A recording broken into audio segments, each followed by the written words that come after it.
Imagine a world where your thoughts can literally heal your DNA. In 1998, a neuroscientist at Harvard disappeared with a secret, a discovery that claimed meditation isn't just relaxation, it's a biological reset button. What if I told you that a man with terminal stage 4 cancer walked into a silent retreat in the Himalayas and walked out completely clean?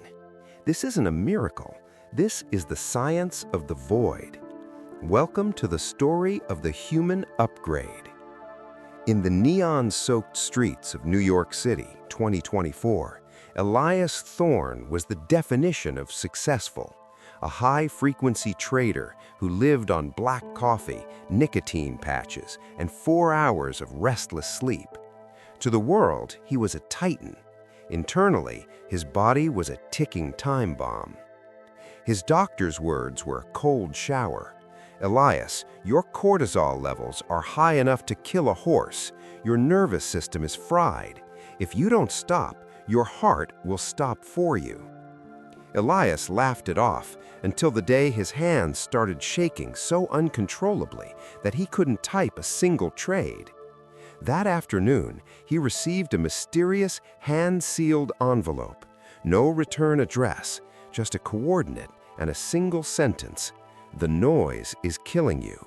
Find the silence in the gray zone."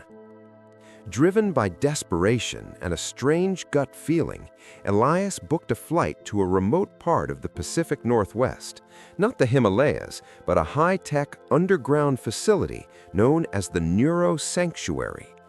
This wasn't your typical incense and yoga retreat. This was where Silicon Valley elites went to recode their brains. When he arrived, he met Dr. Elias Thorne, no relation, a woman who spoke about the brain like it was a supercomputer. Meditation, she told him, is misunderstood by the West. It's not about thinking of nothing. It's about neuroplasticity on steroids. When you enter a deep theta state, your brain begins a process called autophagy. It starts cleaning out the cellular trash. You aren't here to relax, Elias. You're here to perform surgery on your own mind. The first 3 days were agony. Elias's brain, addicted to the dopamine hits of stock market tickers and social media, went into a violent withdrawal. He suffered hallucinations of falling numbers and screaming phones. This is what scientists call the extinction burst, the moment the ego fights the hardest before it surrenders. On the 4th night, something impossible happened. Elias sat in total darkness, following a specific breathing pattern, the 4-7-8 method, combined with vagus nerve stimulation. Suddenly, the ringing in his ears, a constant companion for 10 years, stopped. The silence wasn't just quiet, it was heavy, it was physical. He felt a surge of heat at the base of his spine. For the first time in his life, he didn't feel like a man trapped in a body. He felt like the space around the body. The heat Elias felt at the base of his spine wasn't just a sensation, it felt like an electrical current.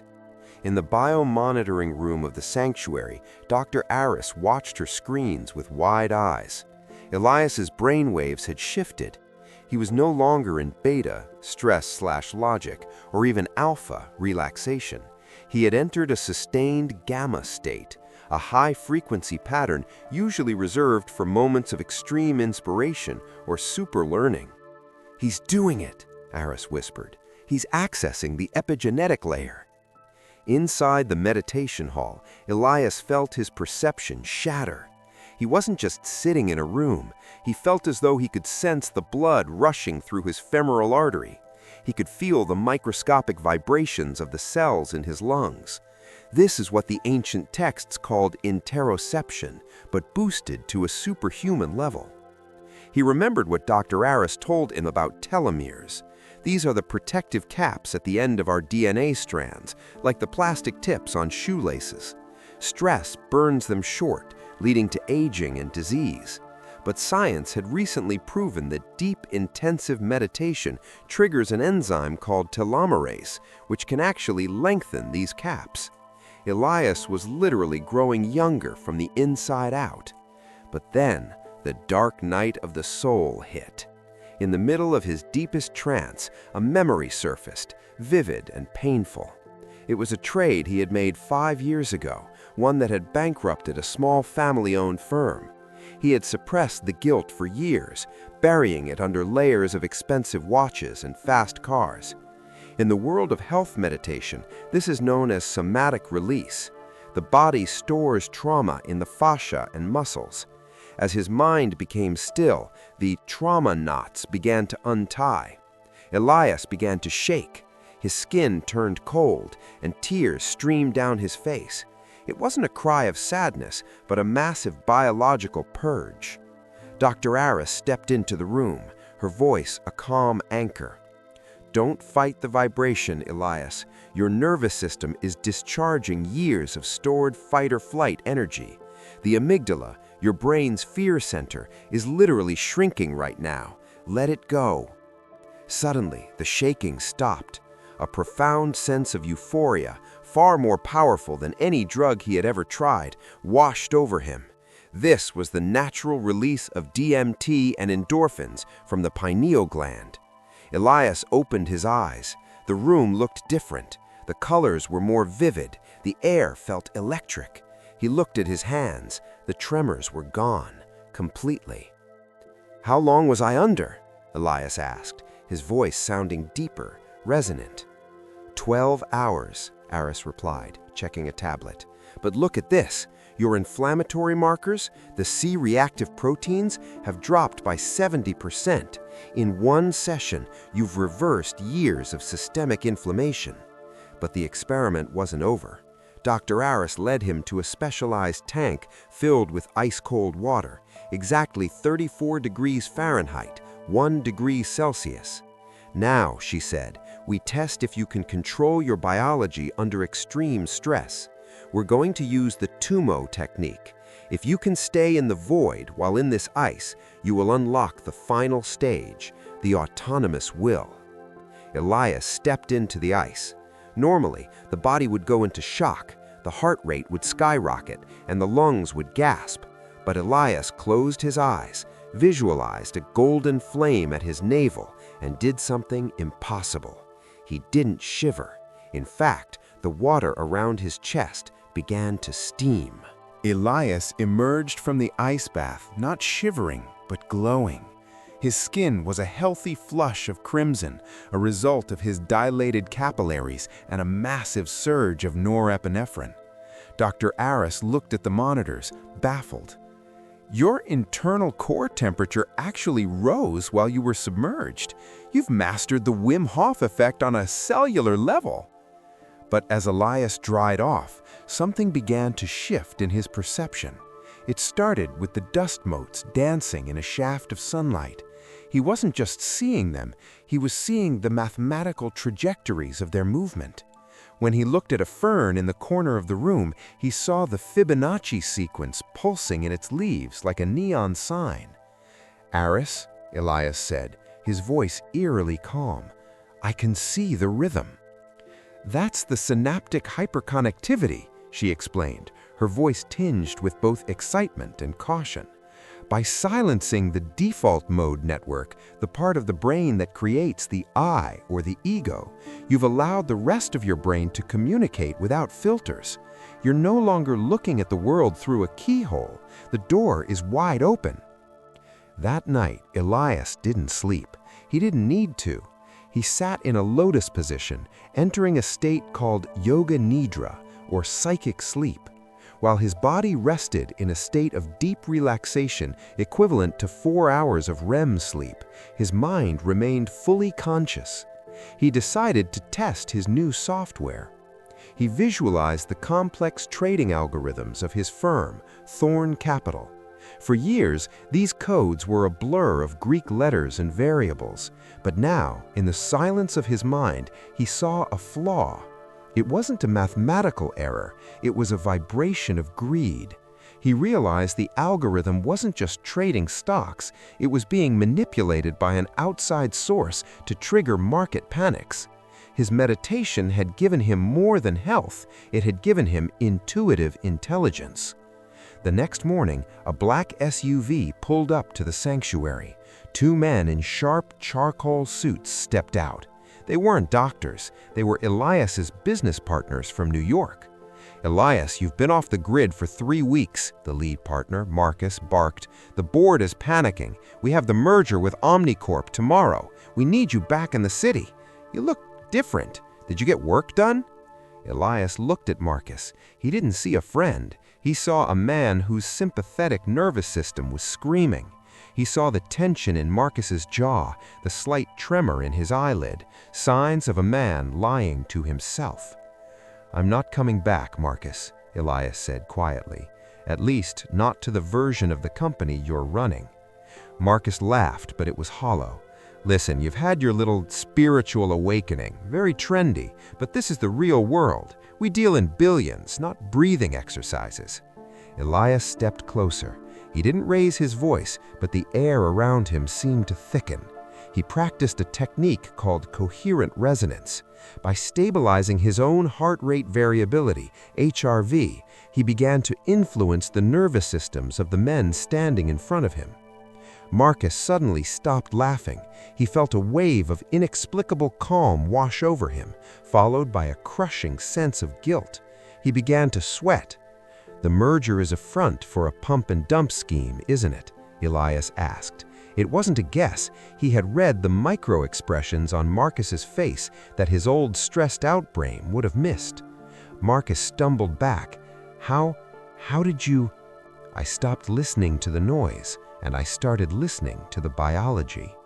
As the SUV sped away, Dr. Aris stood beside Elias. "You realize they won't stop, right? You've used a monk's tool to disrupt a wolf's game. They will come for this technology." Elias smiled. For the first time, there was no fear in it. "Let them. They're fighting with adrenaline and cortisol. I'm fighting with the power of the unified field." Elias didn't take a private jet back to New York. He took a bus. He wanted to stay grounded, to feel the collective frequency of the people. As he sat in the back, he practiced anapanasati, mindfulness of breath. While the people around him were glued to their glowing screens, their necks hunched in tech neck positions, Elias felt like he was plugged into a different power source. He arrived at the Thorne Capitol skyscraper at 8 a.m. The atmosphere was toxic. You could literally smell the stress, a metallic, sharp scent of sweat and expensive cologne. In the boardroom, the air was thick with tension. 12 board members and the representatives from Omnicorp were waiting. Marcus was at the head of the table, his face pale, popping another anti-anxiety pill. "Elias," Marcus said, his voice trembling, "you're just in time. Sign the merger papers and we all walk away as billionaires." Elias sat down. He didn't look at the papers. He looked at the room. He began to engage in box breathing, 4-4-4-4, a technique used by Navy SEALs to stay calm under fire. But Elias took it further. He began to radiate a state of brain-heart coherence.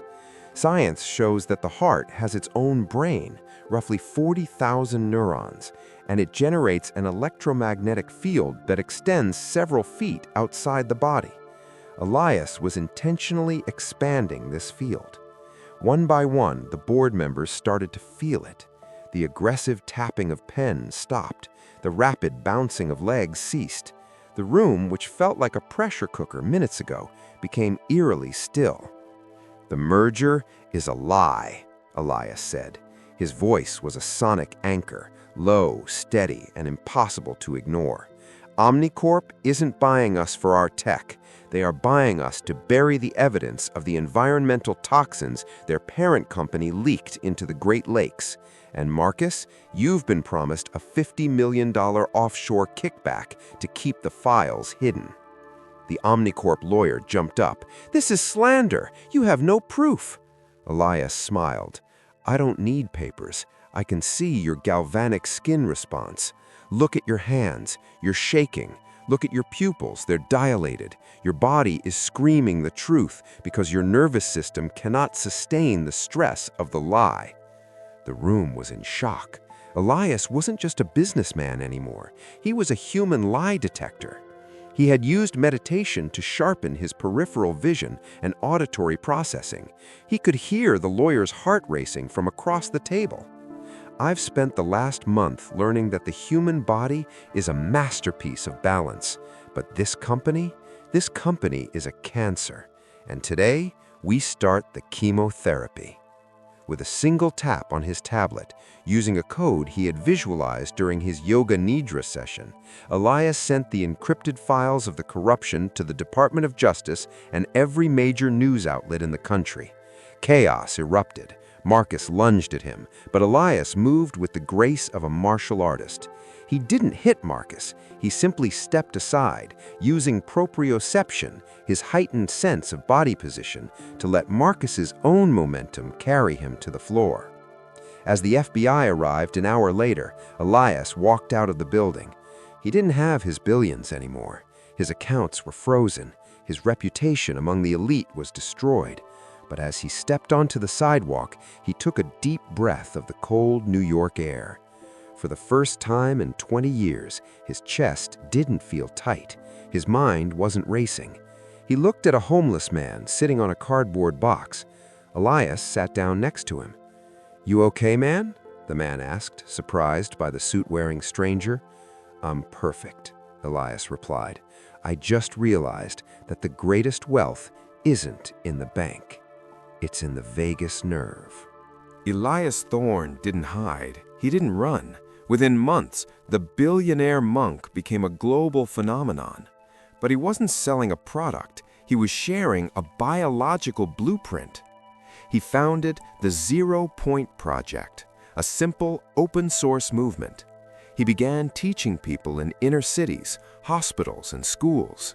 He wasn't just teaching them to relax, he was teaching them self-directed neuroplasticity. "If you can change your breath," Elias told a crowd of 10,000 in Central Park, "you can change your chemistry. If you change your chemistry, you change your DNA. And if you change your DNA, you change the future of the human race." As months turned into a year, the Elias effect began to show up in global data. In cities where meditation was practiced collectively, crime rates dropped. Why? Because of social coherence. Science had long suspected that when a group of people synchronize their heart rhythms, it creates a calm zone that affects the nervous systems of those around them. Elias had proven it. But the most astonishing discovery came from Dr. Aris, who had continued to monitor Elias's biology. She called him into her lab one final time. "Elias," she said, her voice trembling as she showed him a microscope slide, "we've discovered a new type of protein in your blood. We're calling it the silence protein. It doesn't exist in stressed individuals. It seems to actively repair the myelin sheath around your nerves. You aren't just healthy, you are evolving." She explained that for thousands of years, the human brain had been stuck in the survival loop, always looking for threats, always in fight or flight. But Elias had pushed his brain into the creation loop. The final scene of the story takes us to a high-tech lab in Switzerland. Scientists from around the world are gathered to watch Elias. They hook him up to an fMRI machine and a DNA sequencer. "Elias," a lead scientist asks, "what are you doing when you go into the deep state?" Elias closes his eyes. On the monitors, his brain activity goes completely dark, except for the prefrontal cortex, which begins to glow with an intensity they've never seen. "I am not doing anything," Elias's voice echoes through the lab speakers. "I am simply removing the static. When the static is gone, the universe speaks through the biology." Suddenly, the DNA sequencer begins to beep. The screen shows Elias's genetic markers shifting in real time. This was the holy grail of health, quantum healing. By accessing the void, Elias was able to signal his genes to produce anti-aging enzymes and high-level neurotransmitters at will. The story ends with Elias standing on a mountain peak, looking out at a world that is slowly waking up. He realizes that the gray zone wasn't a place, it was a state of being. The human upgrade wasn't a secret for the elite, it was an inheritance for every human being willing to sit still and breathe. The screen fades to black with one final haunting sentence. The greatest technology ever created is sitting between your ears. Are you ready to turn it on?